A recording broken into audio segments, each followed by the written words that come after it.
What's your name? Ken Giddis. Awesome. And tell me a little bit about yourself.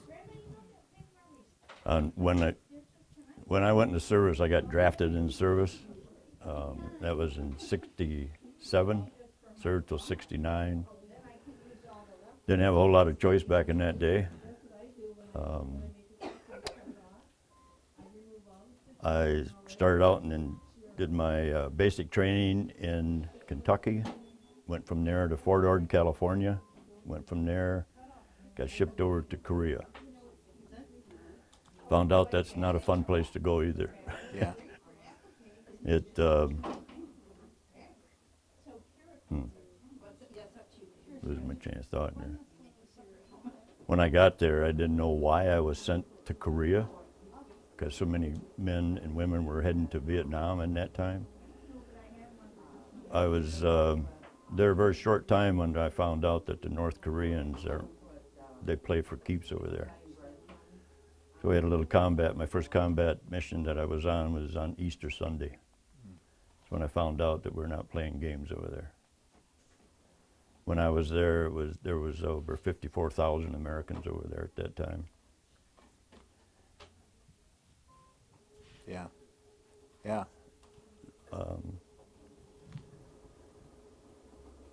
I don't know where you want me to go here. Wherever you want. It's a sensitive topic, obviously. So I want you to go wherever you want to go with it. Well, when I came home, back in that time, the troops weren't getting very good welcome coming home. So when I got the Quilt of Valor from these lovely ladies here today, it was like being thanked for my service, and it meant a lot to me. Yeah. I have my quilt on display at home on the back of my chair, and every time I look at it, I think of the ladies that made it, and the quality of that quilt is outstanding. It meant a lot to all of us that have received them, and I found out that there's no two alike. Our names are on the back of the quilts, where we served, what we did, when it was presented. It was quite an honor to receive one. All their hard work and everything is very much appreciated by all of us vets. Yeah. They're an awesome group of ladies. We appreciate them very, very much. Walk me through the moment that you got it. What was that like? I thought, well, why am I getting one of these? I didn't understand all about Quilts of Valor at that time. They asked me if I would receive one. What is this about? What is this for? This is for your service. Well, not being welcomed home and all of a sudden, after all these years, get a little bit of recognition of my service. We had a program at our high school where we have a gal that brings honor to the vets of our community, and it was presented there to me in front of all the local people and a lot more from the kids, and the gal put this on. It was an outstanding program. I was kind of surprised. I really didn't know I was going to get it until that day, that it was going to be presented to me. So having it there meant a lot. How did you, you didn't know until that day. Walk me, like, what was the moment that you found out, oh, this is what this is, this is what I'm getting? Well, I knew at that time I was going to get one, but didn't know where or when. We have a gal that works through our VFW. She helps coordinate a lot of this stuff, and we had several of us got them that day, or that evening, I should say, at the program. So it was quite an honor. Yeah. I was quite surprised. I didn't realize how heavy it was until they put it across my shoulders, and I thought, wow, this is awesome. But when they held it up and I got a chance to stand back and look at it, I thought, wow, there's a lot of work went into this quilt. My wife is also a seamstress. I understand sewing a little bit. I understand and know know enough to just get out of her way when she's working on something big. It's a good idea. They'll see them here working today and on all the machines. I can see them not too far from me here, and they're working, preparing more for more vets to receive their hard work. So you have seen the kind of work that goes into this, Yeah. and how much time and attention to detail. Very much so. Yeah, Like I said, my wife being a seamstress, I see some of the bigger stuff that she makes, and it takes a lot of time, yeah. a lot of equipment, a lot of dedication. What does that quilt mean to you today? You know, the moment obviously was very heartwarming, it sounds like, but I would bet that you still get some of those same feelings every time you see it. I do, and that's why I leave it out on display, because every time I look at it, I think of the many gals that are putting together and making more for other vets that received the same homecoming that I got when I came home. There was a couple of instances where I went into, I'll call it, get an adult beverage, where they refused to serve me. And I had 3 IDs that showed I was 23 years old, a long time ago. But some say they didn't understand that, didn't have that when they got home. I said, well, by that happening today, more vets are being recognized for what they've done and their dedication and their service. So when I look at that, it's like finally being welcomed home, saying thank you for your service. That means a lot. So I see that every time I look at it. It does mean a lot. My family members that have seen it, I think they're waiting to maybe have it, you know, pick up that long after I'm gone, because it ain't leaving my house. But, I feel very privileged and blessed to have this in my home. Yeah. You know, obviously, well, I don't want to say obviously. Let me know if I'm on the right track with this. It sounds to me like from the time you got home until now, you can see that there has been some progress made in the way that veterans are treated. Yes. But I would imagine that there's still some work to be done. Some, because when I tell people I went to Korea, they said, well, you didn't see any battle then. You didn't go to Vietnam. We lost a lot of guys over there when I was there. I was in battle more than once, in combat, I should say. We don't talk about it when we're around other vets and things. We tease each other a little bit, you know. But there's a camaraderie. Like I said, I'm happy to see that more and more vets are appreciated. Like so many of my comrades and things, when we're out and about, if I see someone that's an older vet, say a World War II vet or a Korean War vet, I make it a practice to go say, thank you for your service. And to see that now and receive that now, it does mean a lot, because when I come home, that was the hardest thing. You know, I got drafted in, my wife and I were married a year when I got drafted. That was the first time we'd been apart. And to come home after what I'd seen, I didn't come back with all the ones that went over there with me.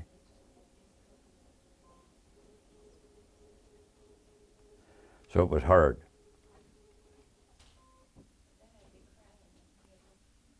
So to finally get that recognition, it means a lot. That was painful. It still is sometimes when I think about it. We went over and did what we were asked to do. The job is never easy. It's not fun. Sometimes we do have a little fun, you know, when we're back off the lines, but when they say, well, you didn't see what others saw, I saw enough. When I was there was 54,000 Americans there, like I said. They didn't know we were there. I couldn't even let my wife know where I was. Some of the things I was doing, especially when I was up on the zone. I spent 10.5 months on the DMZ in Korea. It's not a fun place. You can, we were standing up on side of mountains looking at each other. Yeah. I can imagine that it is incredibly difficult to talk about these things to this day. And yet, you agreed to this interview. Here you are. Yes. What do you hope people get out of this story? Why did you think that it was worth it to talk about this? You know, I think it's been like 4 years now. I get a chance to speak to school kids. They're like 12, 13 years old. And when I walk into that classroom, the kids are looking at us. They want to hear stories about what we did, what we went through. This one I did this year, talking to the kids, they always ask, what kind of weapons did you train with, and what happened. I had one ask, you know, the question that none of us want to answer, and we don't answer, is what we do when we was in there. I talked about some of my training, but to kind of get the feel that we're just like them. We went and did a job that we were asked to do for our country, for the American people, for what it stands for. And to see the disrespect that's out there now, it troubles me. So where are we headed? I'm hoping and praying that we get into a respect, a mutual respect for one another, just because we're human beings. You know, everybody has a story, and to share that with those 12-year-old kids was unbelievable. And the questions they asked, I repeated the oath that I took when I joined the service. And I said, if we don't have good commanders and things, people pay the price. I had a little girl come up to me afterwards. I was standing out in the hall, and she goes, did you lose some friends over there? I looked down, I bent down at her, and I said, yes, I did, honey. I lost some friends. But we'd do it all again, just for you. I said, I wouldn't quite do it as fast as I used to, but I'd be willing to do it again. That when I see those children and their future, that's why we do what we do, and that's why we did what we did, is to give them a future and to find joy and respect for one another. That's what it's all about. And that's what I carry in my heart. I try not to carry the anger I felt when I first come home, how I was treated. I don't want to carry that anymore. Because we do have people walking up to me and they say, thank you for your service. And sometimes I say, we did it for you. That's where it comes from. It comes from our heart. And we would do it again. Just in case you're wondering, I'm 78 years old. And I got drafted when I was 20. That was a long time ago. But there's still things that I deal with every day. At certain situations, I have the privilege to be in part of the honor guard for 3256, our VFW Hall in Montague. Been on that for around 15 years. And we see the pain and everything that people still carry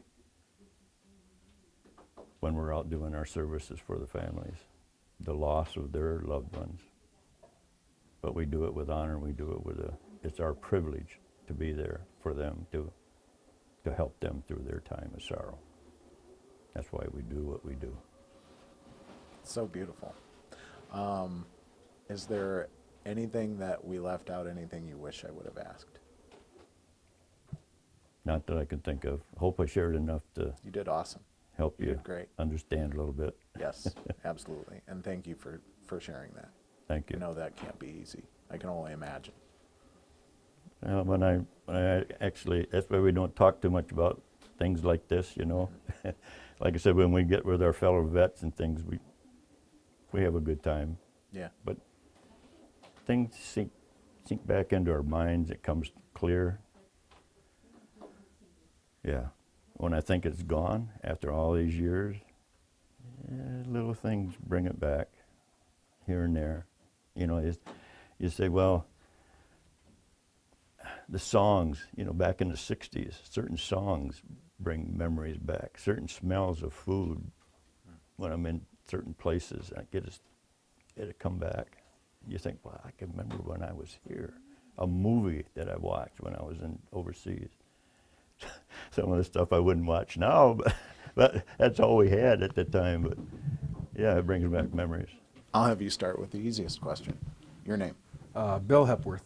Awesome. Bill, tell me about yourself. I was born here in Muskegon, grew up in Whitehall, graduated in '99, and I was in boot camp the next month.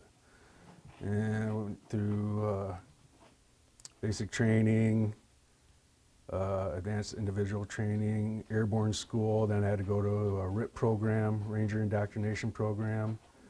Then I went to my first unit, which is the 1st Battalion, 75th Ranger Regiment.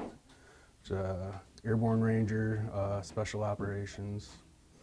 And then we deployed to Afghanistan in 2002, went to Iraq 2003, and then I got out for a couple years, reclassed to a combat medic, and joined the reserves out of Grand Rapids.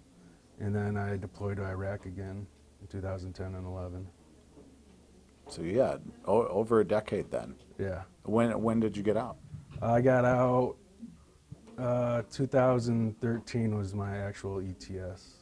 2013. Yeah. 2013. So, you know, we're about 11 years Yep. separated Yep. from that, Yep. you know.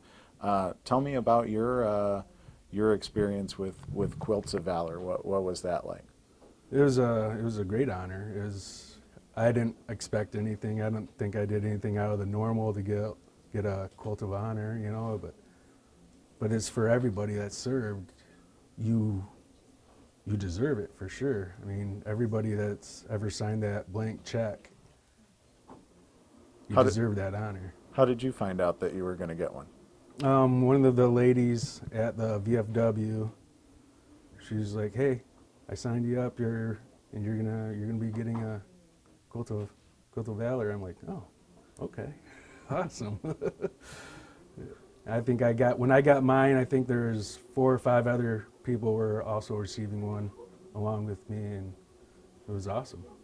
What was that? You know, I got to sit in on a ceremony last week, very, you know, emotional stuff, and to see the, you know, what kind of emotions were going through you when you got the quilt draped over you and got to receive that? It's all kinds of different emotions. I mean, it almost brings you back to like all your memories and like the people we may have lost and the things we have gone through. It's like you kind of relive that. And it's just like this honor, you know. It's just the pride, the privilege to even receive that, and everything we've done. It's just kind of all comes together. It's like, yeah. So, yeah, for sure. You know, same kind of idea. Like, it is hard to talk about some of these things, and yet here you are talking about it. Why did you decide that this was something that was worth it to you to share about yourself? Well, the ladies here and the people, everybody with the Quilts of Valor deserve their recognition for this too. And like I said, when we receive these, it's a great honor for us, and it's because of them, you know, and they deserve it. And, yeah.